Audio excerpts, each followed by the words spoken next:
जब माता सीता के शक्तियों के बारे में राजा दशरथ को पता चला तो राजा दशरथ हैरान हो गए। माता सीता के शक्तियों के बारे में 90% लोग नहीं जानते हैं।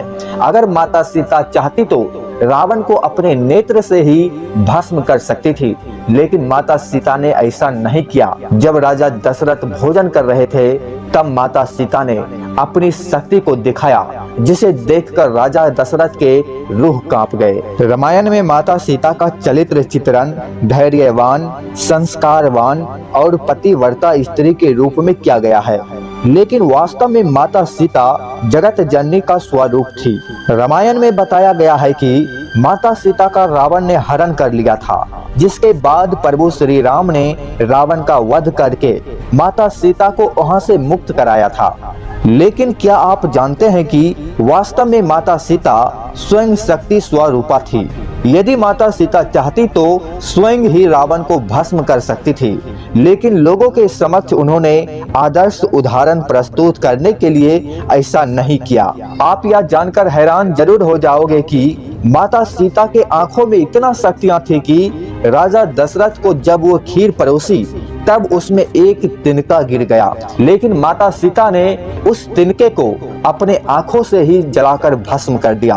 कहा जाता है कि जब माता सीता का विवाह प्रभु श्री राम से हुआ तो ससुराल आने के बाद उन्होंने सबसे पहले ऋषि मुनियों और परिवारजनों के लिए खीर पकाई। जब वे उन्हें खीर परोस रही थी, उसी समय तेज हवा का झोंका आया। सभी ने अपनी अपनी पत्तल संभाली, लेकिन उस दौरान राजा दशरथ की खीर में एक छोटा सा घास का तिनका आकर गिर गया। माता सीता ने उस तिनके को देख लिया, लेकिन खीर से वो तिनका सबके सामने कैसे निकाले, ये बड़ी मुश्किल बात थी। तभी उन्होंने तिनके को दूर से ही देखा। माता सीता की दृष्टि से ही वो तिनका राख बन गया।